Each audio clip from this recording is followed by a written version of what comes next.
Malo elele, talofa lava.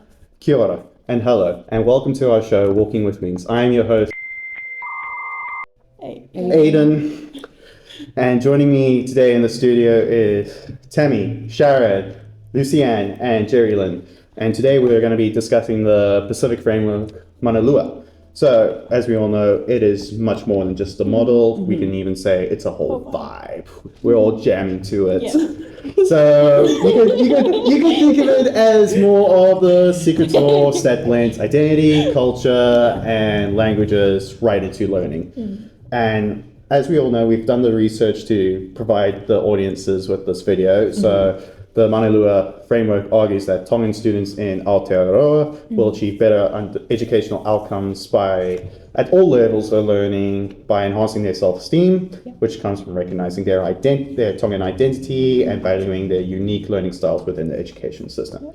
So, Tammy, you did the research on identity. So tell us, how is that identity acknowledged in the framework? What can you tell us regarding that framework encourages teachers to acknowledge and uplift Pacific identities? So in Manulua, identity is everything. It's built right into the way students learn and relate to others. And when a Tongan student walks into class and they see their identity being acknowledged, it lights a spark.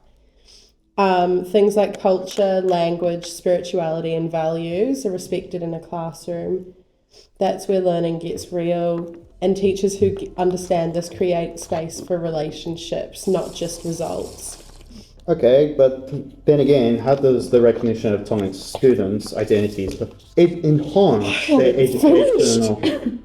I wasn't done. Let her finish, Ada. I didn't even realize you were done. You just took this break, and all of a sudden it's like, okay, so it's my turn. Back to Tammy. When teachers learn and understand their Pacific learners' individual identities, they can support their learning while building stronger relationships with them. You're not just teaching students, you're showing them that they belong, and that makes a huge difference. Thank you. Right. I apologize for interrupting you, but then again, I'll ask my question again. Thanks. How does the recognition of Tongan students' identity enhance their educational outcomes? Like, why is self-esteem so important to their Pacific education? So when Tongan students' self-esteem is improved, they receive better and more meaningful outcomes within their learning, and their self-esteem can be improved through the acknowledgement of their identity. Very nice. Thanks. Thank you for that. And once again, I apologize for the interruption. Yeah, that's okay. That's okay. Cool. I guess. Lucianne, you did the research on cultures. Yes, I Tell did. us, how is that emphasized in the framework, and also where? Like, what are some of the practical ways schools can incorporate the Tongan cultural events into their curriculum? Okay, so the Manulua framework emphasizes the integration of cultural responsiveness in teaching.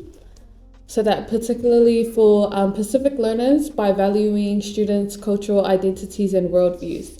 So it promotes a relational pedagogy where teachers build trust and respect through understanding children's background. Why are you looking at me? Shush! Everyone, quiet. I am the host here. Respect my authority and be quiet. Okay, that's a power relationship. We'll get there. So culture shows up in celebrations such as the language weeks. So language weeks are held for the whole week from Monday to Sunday, but for schools to Friday, where students are able to dress in their cultural attires, and teachers are also encouraged to participate in this. It builds connection and lets the students know that they matter, their culture matters, and their identity matters. So in short,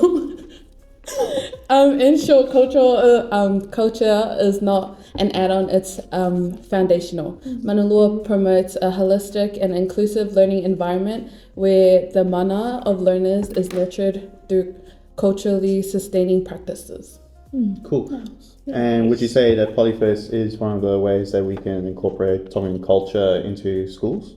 Yes, so Polyfest is an annual event that happens every year where not just Tongan culture, but all different cultures are celebrated through dance, through food, which I know everyone loves. but it's more specifically for high school. High school's not really primary. Primary. But primary students are still able to go and witness, watch the events, enjoy the food, see different cultures, and yeah. Thank you for that. Jerilyn, Yes. don't be nervous. Don't be nervous. If I pronounce your name wrong, I'm Yes. sorry. What can you say about how and where Pacific languages are emphasized in this framework? Like, does Manulua promote the survival of Pacific languages in education, or would you say that the connection between language and identity is strong in the Pacific communities? So language is a big one. Manulua framework sees Pacific languages as a living taonga. Not just tools for talking, but vessels of identity, belonging and well-being. When a student hears their language in class, it's like they're being invited to bring their whole self into the room. Embedding these languages into education, the Manulua framework encourages the survival and the thriving of Pacific languages through community engagement and cultural pride. So would you also say that it is important to include Pacific languages in the school and home environment? So it's not just the teacher, families and communities play a massive role. Language at home, then reinforced at school, it's a full circle. Right. Just bouncing off of that, let's talk about power and power relations. We can see it everywhere, right? We can see it in schools, we can see it in families, communities, and society as a whole.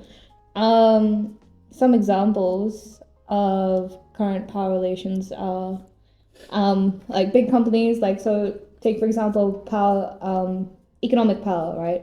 There's big companies like Apple and Google. They hold quite a bit of authority over the rest of the, globally, right? So essentially it's the dynamics of how power is asserted and distributed between individuals and groups within society, and which impacts social interactions and outcomes. I think with Manulua it flips the script, power is not just top down, but it's relational. A teacher doesn't just lead. They need to care for the students, they need to listen, and they need to build that trust with them. And it's in the teacher and student relationship, power is relational. And with the student's responsibility being to learn, while the teacher's role is, to care, listen, and especially validate the student's cultural background. I think that's very important, and to respect their home culture. This perspective views the classroom as a shared space of mutual responsibility and respect.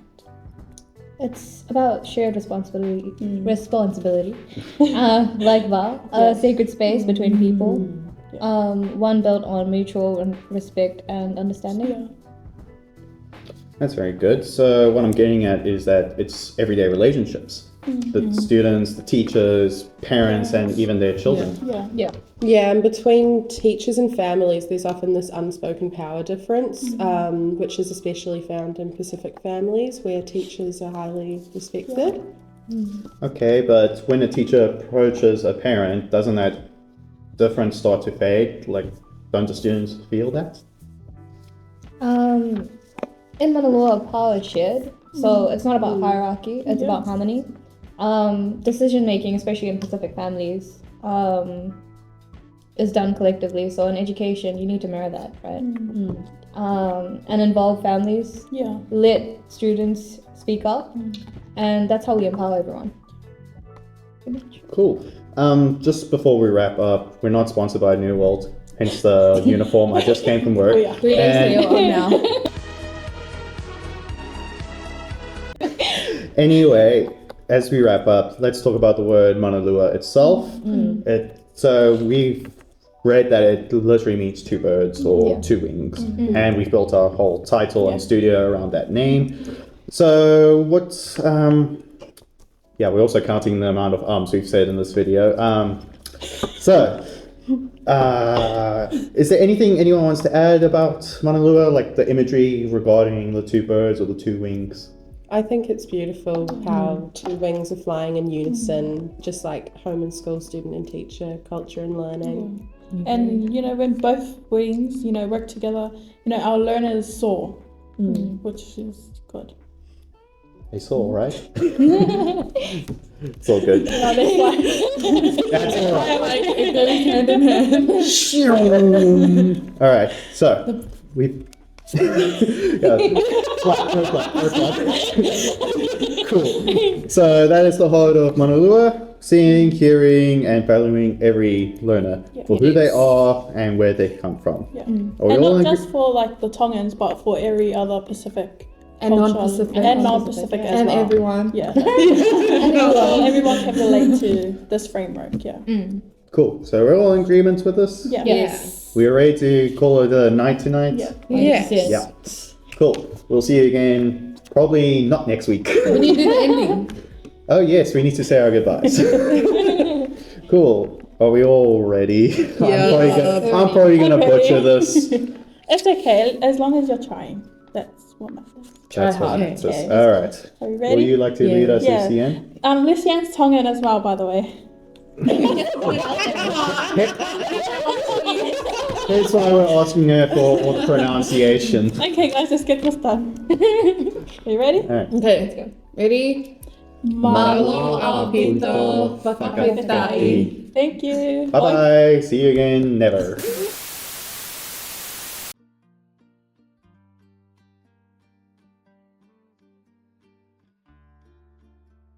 Speaking from a person with a Pacifica background, the Manulua framework can be useful and effective in education as it can help support learners by building a foundation from their own cultural knowledge and understanding.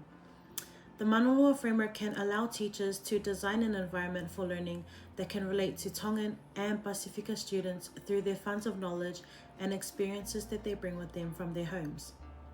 Making connections to what children already know can allow students to feel a sense of belonging and create a more effective and successful education. Unfortunately, I have not experienced the use of Manulua framework during practicum. However, there have been attempts to making connections between children's learning and their culture. This coming practicum, from exploring this framework, I look forward to using Manulua for both our Pacific and non-Pacific Island students in schools. Kia ora te whānau, this is Irene here. I'll be going over how the Manulua framework has effects on the language and pronunciation of Pacifica students. So one thing I had realized during my practicum is that many Pacifica students had pronounced pa as ba, and this would often create lots of confusion. So there was a student named Paula, his name was spelled P-A-U-L-E. However, at home, his parents had called him Bola, and this had created a lot of tension in the student's life as he did not know what he was meant to be called. And this issue had unfolded in a parent-teacher interview where the parents had uncovered that at home his name was pronounced Bola. The action the teacher had taken was to start calling the student by the name pronounced at home to show respect and acknowledgement towards the student's cultural identity as well as acknowledging the unique pronunciation of Pacifica students. You're still here? It's over. Go home.